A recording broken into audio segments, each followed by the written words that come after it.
ஓம் சரணாகத தீனார்த்த பரித்ராண பராயணே சர்வஸ்யார்த்திகரை தேவி நாராயணி நமஸ்துதே. வணக்கம் நேயர்களே, இது மகாலட்சுமி ஜோதிடம் வழங்கும் காலச்சக்கரம். உங்கள் அன்பு ஜோதிடர் ஸ்ரீராம்ஜி பேசுகிறேன். அனைவரும் நலமுடன் இருக்கிறீர்களா? நன்றாகத்தான் இருப்பீர்கள், நன்றாக இருக்க வேண்டும். இன்றைய காணொளியில் நாம் காண இருப்பது விழிப்புணர்வு வீடுகள். இதுதான் தலைப்பு. ஜாதகத்தில் சில வீடுகளில் கிரகங்கள் வலுவாக அமர்ந்திருக்கிற போது நாம் எப்போதுமே வாழ்க்கையில் மிக கவனமாக எச்சரிக்கையுடன் முன்னெச்சரிக்கை நடவடிக்கைகளுடன் இருக்க வேண்டியது அவசியம். இந்த விழிப்புணர்வு மிக்க ஜாதகமாக இருக்க வேண்டியதனுடைய அவசியம் உள்ள வீடுகள் எவை, ஒவ்வொரு லக்னத்துக்கும் எந்த வீடுகளில் எப்படிப்பட்ட கிரகங்கள் இருந்தால் நம்ம அப்படி இருக்கணும் அப்படிங்கிறத இன்றைக்கி பார்க்கலாம். பொதுவாக மறைவு ஸ்தானங்கள்னு சொல்லக்கூடிய பாவ வீடுகள் தான் விழிப்புணர்வு வீடுகள்.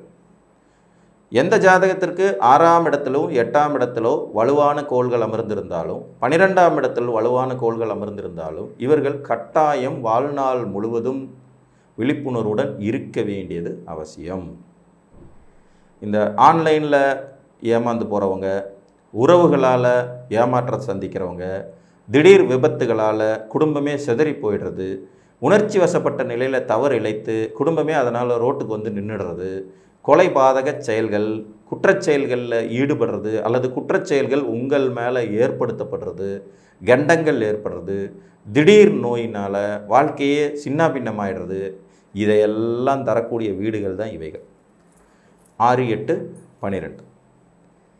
சிறைவாசம், வெளிநாட்டு வாழ்க்கை, தலைமறைவு, பெரும் இழப்பு, இதையெல்லாம் தரக்கூடிய வீடுகளும் இவைகள். ஸோ இவைகள் நிகழ சாத்தியம் இருக்கிறது அப்படிங்கிறத நம்ம ஜாதகத்தை பார்க்கும்போதே கண்டுபிடிச்சிடலாம். அப்போ அந்த அமைப்புகள் இருந்தாலே நாம் எப்போதும் கவனத்துடனும் விழிப்புணர்வுடனும் எச்சரிக்கையுடனும் இருந்து தான் ஆகணும். தூங்கும்போது கூட காலாடிக்கிட்டே தூங்கணும்னு சொல்லுவாங்க. இல்லைன்னா நீங்கள் செத்துட்டீங்கன்னு நினச்சி எடுத்து போச்சிருவாங்க. ஸோ விழிப்புணர்வு மிக்க வீடுகள் எவை எவை அப்படின்னு 12 லக்னத்துக்கும் பார்க்கலாம். இப்போ மேச லக்னக்காரங்களுக்கு எடுத்துக்கிட்டிங்கன்னா கன்னி, விருச்சிகம், மீனம், இந்த 3 விழிப்புணர்வு வீடுகள்.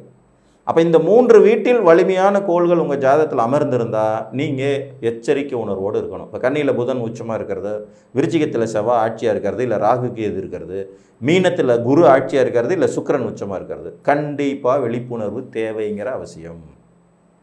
ரிஷப லக்னத்தை பொறுத்த வரைக்கும் துலாம், தனுசு, மேசம், இந்த 3 வீடும் விழிப்புணர்வு வீடுகள். அப்போ இந்த விழிப்புணர்வு மிக்கவங்களாக இவங்களுக்கு இருக்கிறதுக்கு துலாத்தில் சனி உச்சமாகி சுக்கிரன் ஆட்சியாக இருந்தாலோ, தனுசில் குரு பகவான் ஆட்சி பெற்ற நிலையில் இருந்தாலோ, மேசத்தில் சூரியன் உச்சமாகி செவ்வாய் வந்து ஆட்சி பெற்ற நிலையில் இருந்தாலும் விழிப்புணர்வு கட்டாயம் வேண்டும். எப்போ வேணால் எது வேணால் நடக்கலாம் சார். நீங்கள் மெடிக்கல் இன்சூரன்ஸ் கரெக்டாக போட்டு வச்சுருக்கணும், ஃபேமிலி இன்சூரன்ஸ் கரெக்டாக போட்டு வச்சுருக்கணும், உங்களுக்கான ஹெல்த் இன்சூரன்ஸ் கரெக்டாக போட்டு வச்சுருக்கணும், பேப்பர்ஸ் எப்போயுமே கரெக்டாக வச்சுருக்கணும், யாரையுமே லைஃப்பில் திடீர்னு நம்பிடக்கூடாது, எப்போ வேணால் திடுக்கிடும் திருப்பங்கள் எந்த நிமிஷத்தில் வேணாலும் நடக்கலாங்கிற எச்சரிக்கையோடையே லைஃப்பை கொண்டுட்டு போகணும். மிதுன லக்ன ஜாதகர்களை பொறுத்த வரைக்கும் 6ஆம் இடமான விருச்சிகத்தில் செவ்வாய் ஆட்சியோ ராகு கேதுகள் அமர்வதோ, 8ஆம் இடத்தில் செவ்வாய் உச்சமோ சனி ஆட்சி பெற்ற நிலையில் இருப்பதோ, 12ஆம் இடத்தில் சந்திரன் உச்சம் பெற்ற நிலையில் சுக்கிரன் ஆட்சி பெற்ற நிலையில் இருப்பது விழிப்புணர்வை ஏற்படுத்தும். கடகலக்கண ஜாதகர்களுக்கு தனுசில் குரு பகவான் ஆட்சி பெற்றோ, கும்பத்தில் சனி பகவான் ஆட்சி பெற்றோ, மிதுனத்தில் புதன் ஆட்சி பெற்ற நிலையில் இருக்கிறது விழிப்புணர்வு மிக்க ஜாதகமாகும். விழிப்புணர்வாக இருந்து ஆகணும். நீங்கள் விழிப்புணர்வாக இல்லைன்னா எதுவும் வேணாலும் நிகழலாம் உங்கள் ஜாதகத்தில். ஏன் இந்த 6, 8, 12ஆம் இடத்துல விழிப்புணர்வு ஏற்படணும் அப்படின்னு கேட்டிங்கன்னா, ஜோதிட சாஸ்திரத்தில் துர்ஸ்தானங்கள் அப்படின்னு இவங்களை தான் சொல்லி வச்சுருக்காங்க. 3ஆம் இடமும் ஒரு துர்ஸ்தானம் தான், ஆனால் அது அவ்வளோ பெரிய பாதிப்புகளை ஏற்படுத்துறதில்ல. ஆனால் 6, 8, 12, 6ஆம் இடத்தை எடுத்துக்கிட்டிங்கன்னா வியாதி, கடன், நோய், எதிரி, வம்பு, வழக்கு, போட்டி, பொறாமை, வில்லங்கம் பூராத்தையும் ஒழிச்சு வச்சுருக்கு. 8ஆம் இடம் எதிர்த்துக்கிட்டிங்கன்னா திடீர்னு ஏற்படுற வாழ்க்கையில் ஏற்படக்கூடிய ஸ்ட்ரேஞ்சர்ஸ் திங்ஸ் எல்லாத்தையும் கொண்டு அங்கே தான் ஒழிச்சு வச்சுருக்கான். விபத்து, கண்டம், உயரத்திலிருந்து கீழே விழுகிறது, தலைமறைவு வாழ்க்கை, சிறைப்படுதல். 12ஆம் இடத்தையும் எடுத்துக்கிட்டிங்கன்னா அதே மாதிரி தான் விரயம், கிரயம், மைனஸ் போகும்னு பூரா கொடுத்து தலைமறைவு வாழ்க்கை, வாழ்க்கையின் முடிவு, எண்ட் ஆஃப் தி லைஃப் 12ஆம் இடத்தில் ஒழிச்சு வச்சுருக்கான். ஸோ இந்த 3 ஸ்தானங்களுமே லக்ன ஒளி பெற இயலாத இடங்கள். லக்னத்தின் ஒளி, லக்னத்தின் தீச்சன்யம் நேரடியாக பெற இயலாத இடங்களாக போயிடும். 6ஆம் வீடும், 8ஆம் வீடும், 12ஆம் வீடும்.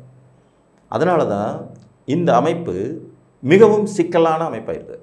ஸோ உங்கள் லக்னாதிபதியாகவே இப்போ ஒரு விருச்சிக லக்ன ஜாதகம் 6ஆம் இடத்துல செவ்வாய் ஆட்சி மூல திரிகோணம் கூட சூரியன் செவ்வாய் திசை சூரிய புத்தியில் மிகப்பெரிய விபத்தில் சிக்கி உடம்புல வந்து 2 பார்ட்டை எடுக்க வேண்டியதாகிடுச்சு. கசகசன்னு போயிடுச்சு, ஒன்றுமே பண்ண முடியாதுங்கிற மாதிரி. செவ்வாய் தான் லக்னாதிபதி தான் 6ஆம் இடத்துல. திடீர் அந்த இழப்புக்கு பிறகு அவர் குடும்பம் மேலே ஏறவே முடியல. அவர் தான் ஒரே சம்பாதிக்கிற மனிதர். என்ன ஆகும் யோசிச்சு பாருங்க. லக்னாதிபதி திசை நடத்துகிறான்னு அலட்சியமாக இருக்க முடியுமா? ஸோ 6, 8, 12 வலுத்த கோள்கள் அமர்ந்தவர்கள் எப்போது வேண்டுமானாலும் சரிவை சந்திக்கும் வாய்ப்புகள் உண்டு என்கின்ற எச்சரிக்கை உணர்வுடன் விழிப்புணர்வுடன் இருக்க வேண்டியது காலத்தின் கட்டாயம், அவசியம். சிம்மலக்ன ஜாதகர்களுக்கு 6ஆம் இடத்துல செவ்வாய் உச்சம் பெற்ற நிலையிலோ, சனி ஆட்சி பெற்ற நிலையிலோ, 8ஆம் இடத்துல குரு ஆட்சி பெற்ற நிலையிலையோ, சுக்கிரன் உச்சம் பெற்ற நிலையிலோ, 12ஆம் இடத்துல குரு உச்சம் பெற்ற நிலையிலையும், சந்திரன் ஆட்சி பெற்ற நிலையிலும் இருக்கும்போது விழிப்புணர்வு தேவை. கன்னிகா லக்ன ஜாதகத்திற்கு கும்பத்தில் சனி ஆட்சி பெறுவது, மேசத்தில் சூரியன் உச்சம் அல்லது செவ்வாய் ஆட்சி பெறுவது, சிம்மத்தில் வந்து சூரியன் ஆட்சி பெற்ற நிலையில் இருப்பது விழிப்புணர்வை ஏற்படுத்தும். விழிப்புணர்வோடு இருக்கணும். துலா லக்னத்திற்கு 6ஆம் இடத்துல லக்னாதிபதி உச்சம் பெற்ற நிலையில், குரு ஆட்சி பெற்ற நிலையில் மீனத்தில், ரிஷபத்தில் சந்திரன் உச்சம் பெற்ற நிலையில், சுக்கிரன் ஆட்சி பெற்ற நிலையில், கன்னியில் புதன் உச்சம் பெற்ற நிலையில் விழிப்புணர்வு அவசியம். புரிஞ்சிச்சுங்களா? உங்கள் லக்னாதிபதியே போய் 6, 8, 12 உட்காந்து ஆட்சி உச்சம் பெற்றாலும் நீங்கள் விழிப்புணர்வோடு இருந்து தான் ஆகணும். இதுக்கு இந்த விதிவிலக்கெல்லாம் கிடையவே கிடையாது. நம்ம லக்னாதிபதி தானே, ஒன்றும் பண்ணாமல் விட்டுருவார், அதெல்லாம் சான்ஸே இல்லை. வாழ வைக்கும் கிரகங்களே கொலையும் செய்ய தகுதி உடையவை தான். 2 தனாதிபதினு நம்ம பேசுகிறோமே, அவரே பொது மாரகாதிபதி. அவர் தனத்தை கொடுத்துக்கிட்டே கூடவே மாரகத்தையும் கொடுப்பார். ஒன்றுமே பண்ண முடியாது. விருச்சிக லக்னத்தை பொறுத்த வரைக்கும் மேசத்தில் சூரியன் செவ்வாய் வலுத்து நிற்பது, மிதுனத்தில் புதன் வலுத்து நிற்பது, துலாத்தில் சனி சுக்கிரன் வலுத்து நிற்பது விழிப்புணர்வை ஏற்படுத்தும் அமைப்பு. ஏன்னா இந்த 3 வீடுகள் இவங்களுக்கு 6, 8, 12ஆம் வீடுகள். தனுசை பொறுத்த வரைக்கும் ரிஷபத்தில் சந்திரன் உச்சம் பெறுவது, சுக்கிரன் ஆட்சி பெறுவது, கடகத்தில் லக்னாதிபதி குருவே உச்சம் பெறுவது, சந்திரன் ஆட்சி பெறுவது, 12ஆம் இடம் விருச்சிகத்தில் செவ்வாய் ஆட்சி பெறுவது, ராகு கேதுகள் அந்த இடத்துல அமர்றது விழிப்புணர்வை ஏற்படுத்தும். விழிப்புணர்வோடு இருக்கணும்.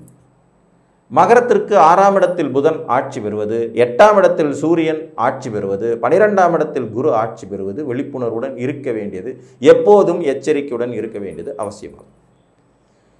கும்பலக்னத்திற்கு 6ஆம் இடத்தில் சந்திரன் ஆட்சி அல்லது குரு உச்சம் பெற்ற நிலை, 8ஆம் இடத்தில் புதன் உச்சம் பெற்ற நிலை, 12ஆம் இடத்தில் செவ்வாய் உச்சம் அல்லது சனி ஆட்சி பெற்ற நிலை விழிப்புணர்வை ஏற்படுத்தும். 6, 8, 12ஆம் இடத்துல வலுவான கோள் உட்கார்ந்ததா லைஃப் லாங், அதாவது 3 இடத்துல உட்காரணும்னு அவசியம் இல்லை, ஒரு இடத்துல இருந்தாலே விழிப்புணர்வோடு இருக்கணும். எப்போதும் எச்சரிக்கையாக இருக்கணும். இந்த மாதிரியான அமைப்பு இருந்து தனது வாழ்க்கையின் உச்சக்கட்டத்திலிருந்து சரிந்து கீழே விழுந்து ஆயிரக்கணக்கான ஜாதகங்களை நான் பார்த்துருக்கேன். சட்டனா சீட்டு கட்டு சரிஞ்ச மாதிரி லைஃபே சரிஞ்சு போயிடும். அவங்க எதிர்பார்க்காத முடிவுகள்லாம் வரும். ஒன்றும் இல்லைங்க, ஒருத்தர் கஷ்டப்பட்டு ஒரு 2 கோடி ரூபா போட்டு ஒரு சினிமா எடுக்கிறாரு, சூப்பர் டூப்பர் ஹிட்டு, 40 கோடி ரூபா வசூல், அப்படியே சந்தோஷத்தில் மெய் மறந்து போகிறாரு. 40 கோடியில் 30 கோடி ரூபா பட்ஜெட் போட்டு அடுத்த சினிமா ஒன்று எடுக்கிறாரு, அது 200 கோடி வசூல். மனுஷனை கையிலே பிடிக்க முடியல. 200 கோடி ரூபா லாபமாக, சரி அடுத்த பெரிய ஸ்டாரை வச்சு பெரிய பட்ஜெட்டில் படம் எடுப்போன்ட்டு பயங்கரமாக வந்து வெளியே ஊரை சுற்றி கடன் வாங்குறாரு. ஸ்டாரோட வேல்யூ பார்த்து ஊர்பட்ட பேர் கடனும் கொடுக்குறாங்க. 400 கோடி ரூபா பட்ஜெட்டில் படம் எடுக்கிறாரு, ஊற்றிக்கிச்சு. என்ன ஆவார்னு நினைக்கிறீங்க? இவர் காணாமல் போயிடணும், அவ்வளோதான், முடிஞ்சு போச்சு லைஃபே. 2 கோடி ரூபா வச்சுருந்த ஆளுக்கு 200 கோடி ரூபா கடன் வந்தால் என்ன ஆகும்? கிரகங்கள் இதை செய்ய தகுதி கொண்டவை. 6, 8, 12ஆம் இடத்தில் வலுத்த கோள்கள் கொண்ட அன்பர்களே, கவனம் கவனம் கவனம், எச்சரிக்கை, விழிப்புணர்வு உங்கள் வாழ்நாள் முழுக்க தொடர வேண்டியது அவசியம்.